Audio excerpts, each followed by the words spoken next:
Si vous cherchez les meilleures zones où investir aujourd'hui aux Émirats, vous posez probablement la mauvaise question. La vraie question c'est plutôt, dans quelle zone les gens voudront vivre dans les 5, 10 et 15 prochaines années.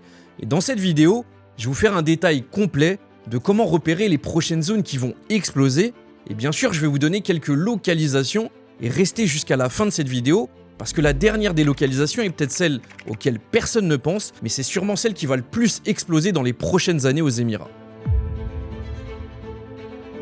La plupart des gens cherchent à trouver la nouvelle localisation, la nouvelle pépite qui va exploser aux Émirats, sans jamais chercher à comprendre comment une localisation explose, pourquoi elle attire autant. Et c'est ce qu'on va étudier dans cette vidéo tout simplement, c'est la raison pour laquelle j'ai décidé de tourner cette vidéo. L'idée c'est de pouvoir vous donner une méthode qui va vous permettre de réussir à chaque fois.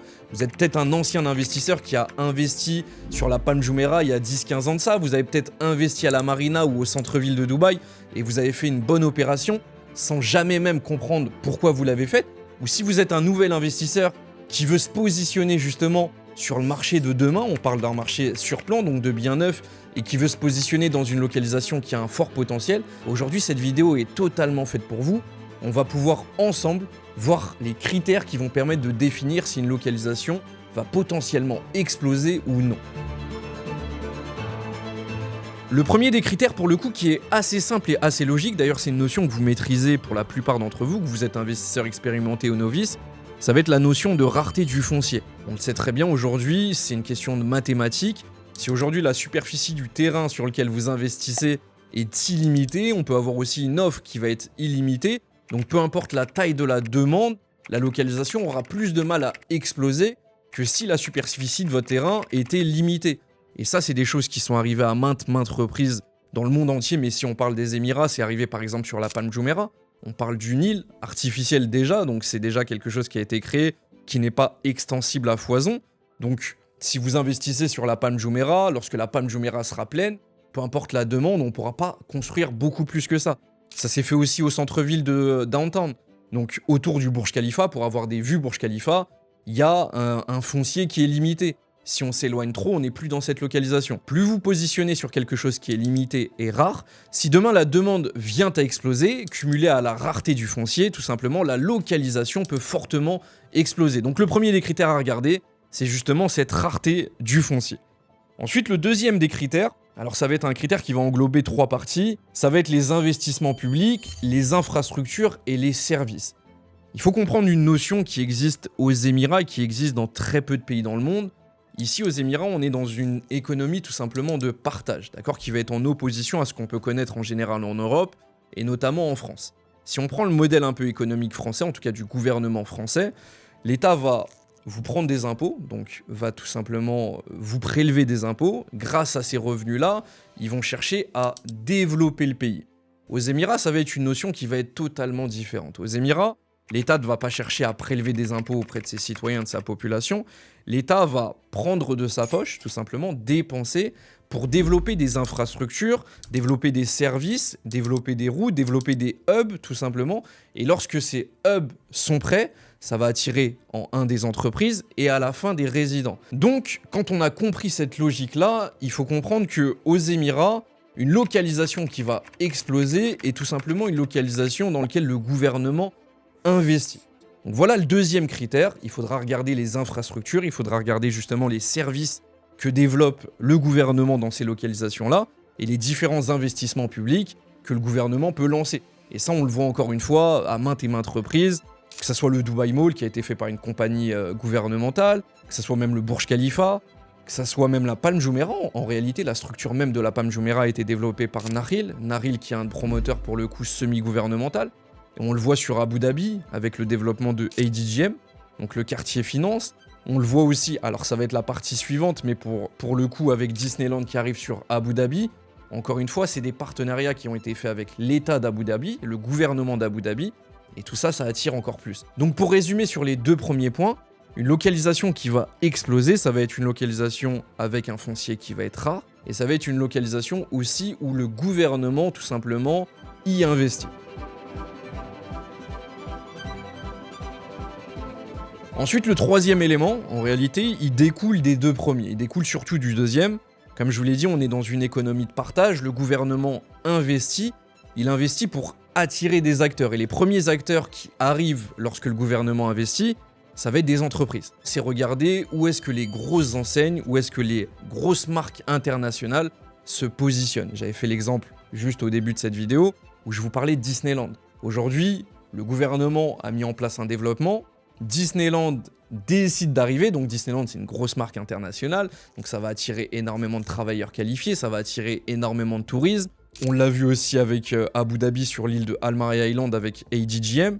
On a BlackRock qui vient se positionner ici, donc l'un des plus gros fonds d'investissement, si ce n'est le plus gros fonds d'investissement dans le monde. Bref, tout ce développement qui va être favorisé par l'État va attirer des marques internationales. Ces marques internationales, tout simplement, ces entreprises vont attirer des travailleurs qualifiés. Ces travailleurs qualifiés vont tout simplement devenir des résidents et des résidents long terme. Et c'est là justement qu'on fait le bon investissement, c'est plus lorsqu'on se demande où est-ce qu'on doit investir, mais plutôt quelles sont les localisations qui vont attirer ce type de personnes pendant 5, 10, 15 ans.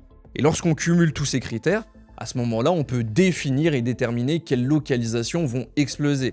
Lorsqu'on sait qu'on a un foncier qui est rare, lorsqu'on sait que cette localisation, le gouvernement y investit plusieurs millions, voire plusieurs milliards de dollars. Ensuite de ça, on sait que des emplois vont venir dans cette localisation. On sait qu'à terme, des gens vont venir y vivre et ils vont venir y résider pour de longues années. Donc voilà un peu les différents critères, tout simplement, qui vont déterminer une bonne localisation. Maintenant, je vais vous présenter les différentes localisations qui, selon moi, vont exploser dans les prochaines années en fonction de ces critères-là, encore une fois. Et restez bien jusqu'à la dernière localisation, parce que c'est peut-être la plus sous-cotée.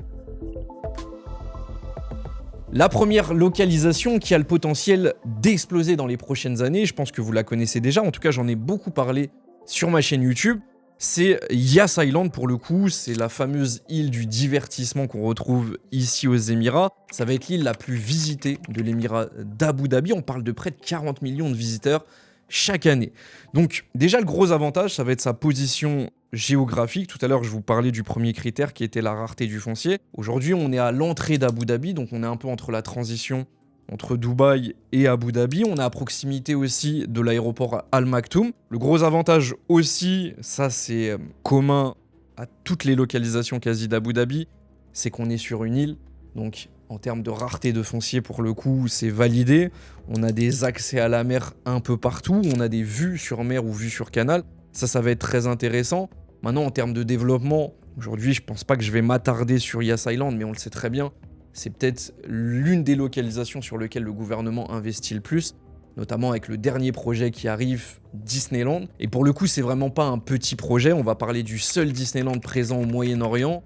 On va parler d'un des plus grands Disneyland dans le monde entier, en plus tourné autour de l'univers marin, aquatique, tout simplement. Donc ça va être un projet top. On a aussi un casino qui va arriver. On a déjà de grosses infrastructures qui sont là. On a notamment le Ferrari World, la compétition de Formule 1 qui s'y passe une fois par an, donc le Yas Marina, aussi d'autres activités, on a le SeaWorld, le Warner Bros, donc on a un développement qui est gigantesque, en tout cas de la part du gouvernement, dans cette localisation qui va attirer des marques internationales, et on le voit, elles sont déjà là, et d'autres marques encore plus importantes vont arriver. D'ailleurs, on a un projet qui arrive et c'est signé, c'est officiel, c'est la Sphère de Vegas. Je vais essayer de vous montrer des petites images. Ça existe qu'à Vegas, ça va exister aussi pour le coup à Abu Dhabi. Donc voilà très clairement une localisation qui va cocher chacun de ces points-là.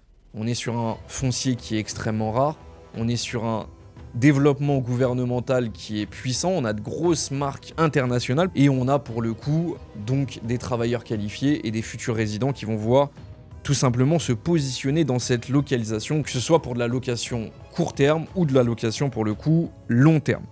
Ensuite, la deuxième localisation qui va nous intéresser, ça va être la fameuse localisation de Saadiyat Island. Pareil, localisation que vous êtes censé connaître ici sur Abu Dhabi. On parle de la localisation la plus prestigieuse de cet émirat, avec les plages les plus connues, avec l'eau la plus translucide, la plus claire de cet émirat d'Abu Dhabi, sur lequel aussi on a un fort développement de la part du gouvernement. Alors là, on est sur le district culturel, ça va être un peu différent et c'est justement la force d'Abu Dhabi.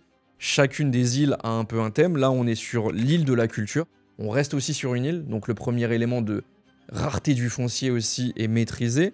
Ensuite de ça, on a un investissement de la part du gouvernement avec le musée du Louvre. On parle du seul musée du Louvre en dehors de la France. Donc ça, c'est quand même Important à noter, tout en sachant que le musée du Louvre à Paris est peut-être le musée le plus visité au monde. Donc potentiellement le musée à Abu Dhabi deviendra l'un des musées les plus visités au monde. On a aussi l'ouverture du Guggenheim Museum, d'ailleurs qui se fait décembre 2026. Donc on a tout un district tout simplement culturel, avec le musée des Émirats aussi, avec Abrahamic House aussi, donc ça va être une mosquée, une synagogue et une église côte à côte. Donc tout ça va forcément attirer des touristes, tout ça va forcément aussi attirer une population fortunée, tout simplement. On a toute la branche un peu ouest de l'île qui est remplie des plus belles résidences et des plus beaux hôtels d'Abu Dhabi. Ça attire déjà énormément de visiteurs et énormément de résidents fortunés. Donc c'est l'une des localisations qui va exploser dans les années à venir, tout en sachant que d'ici cette année ou l'année prochaine, on aura de gros lancements de villas et de maisons mitoyennes, tout simplement de grosses communautés sur cette localisation. Ensuite, la troisième localisation qui va être intéressante, ça va être le cœur financier, ça va être le cœur un peu business d'Abu Dhabi, qui est en plein développement, à l'instar pour le coup de DFC et un peu de downtown de Dubaï. Là, on a la possibilité de se repositionner encore, mais au tout début, pour Abu Dhabi, avec les deux îles qui sont connues, qui sont Al Maria Island, sur lequel il y aura ADGM, qui est très clairement le DFC d'Abu Dhabi, et l'autre île qui fait face, pour le coup, qui est Al Rim Island. Donc, Al Maria Island et ADGM, qui n'est rien d'autre qu'une zone franche, d'accord, une zone dans laquelle le développement des entreprises y est favorisé. C'est une zone sur laquelle, tout simplement, il faut miser. On a déjà de grands groupes qui viennent miser sur cette zone. On a parlé de BlackRock un peu plus tôt, qui est tout simplement le plus gros fonds d'investissement au monde, qui investit plusieurs millions de dollars dans cette localisation. Et ça va être intéressant, ça va attirer toujours des résidents long terme, des résidents, des travailleurs qualifiés. On a pas mal de cliniques internationales dans cette localisation. On a les meilleures écoles aussi. Donc on a un gros développement à venir et c'est une zone sur laquelle il faut fortement miser, notamment pour des appartements. L'avant-dernière localisation, avant de passer à la dernière, mais pour finir sur Abu Dhabi, ça va être la localisation de Udayat Island. Alors pareil, je vous ai fait énormément de vidéos dessus. Et je vais vous partager d'ailleurs les différentes vidéos que j'ai faites sur cette localisation. Alors, on est toujours early, on est toujours assez tôt tout simplement pour cette localisation. Même si une grosse partie a été vendue lors de cette année 2026 et la fin de l'année 2025. Ça va peut-être être aujourd'hui le projet résidentiel de villa et de maison mitoyenne le plus intéressant des Émirats. D'accord, je pèse mes mots pour le coup. On va être un peu sur le Beverly Hills. Los Angeles a son Beverly Hills. Abu Dhabi aura tout simplement son Udayat Island. Alors là, on est sur un projet résidentiel complet avec des écoles, des golfs, du sport. Donc on a le Surf Abu Dhabi. Encore une fois, c'est toujours cette même logique. C'est Meudon qui développe. Meudon, c'est un promoteur semi-gouvernemental, d'accord, qui appartient au gouvernement d'Abu Dhabi. Avant même, aujourd'hui, il n'y a aucune résidence sur cette localisation, mais avant même qu'il y ait une résidence, aujourd'hui, cette île-là est déjà praticable et il y a énormément d'investissements qui ont été faits par le gouvernement. Déjà, en termes d'infrastructure et d'accès, c'est très simple. Donc, il y a plusieurs ponts pour accéder, etc. Il y a des routes sur l'île. On a déjà la plus grande vague à surf au monde entier. On parle d'une île sur laquelle il n'y a pas encore de résidents, mais les infrastructures sont déjà là. Donc, tout à l'heure, la notion d'économie de partage dont je vous expliqué, dont je vous partageais tout simplement, c'est celle-ci. On a une rareté du foncier, ok, il faut valider, mais ensuite on a surtout un gouvernement ici qui va définir pour nous les prochaines localisations qui vont exploser. C'est les localisations dans lesquelles ils investissent. Et aujourd'hui, sur cette île-là, ils investissent tout simplement un paquet. Ensuite, on va passer donc sur la fin de cette vidéo et sur la dernière localisation dont trop peu de personnes parlent. Pourtant, c'est l'une des localisations, si aujourd'hui vous voulez investir sereinement, sur lequel vous devez jeter un œil. Cette localisation, ça va être tout simplement Dubai South. Dubai South, aujourd'hui, c'est la localisation où le gouvernement de Dubaï investit le plus. Et je parle plus précisément du corridor Palm Jebel Ali jusqu'à l'aéroport Al Maktoum. On parle ici d'un investissement en tout de 60 milliards de dollars de la part du gouvernement de Dubaï. Pourquoi je vous dis que c'est la localisation la plus sous-cotée ? Contrairement à Abu Dhabi qui est encore en voie de développement si on le compare à Dubaï, Dubaï aujourd'hui c'est déjà une version vérifiée, c'est une version qui a déjà marché. Ce qu'ils sont en train de faire dans la localisation justement de Dubai South, c'est un V2 amélioré de ce qui a déjà marché. Encore une fois, en tant qu'investisseur, ce qu'il faut chercher, c'est pas le meilleur coup, c'est le coup sur lequel on va le moins risquer. Et c'est pour ça que je vous dis que Dubai South est la localisation aujourd'hui la plus sous-cotée de ce marché. C'est que le gouvernement de Dubaï a déjà réussi une version, qui est la V1 avec la Palm Jumeirah, avec le Burj Khalifa et d'autres secteurs qui ont fortement explosé.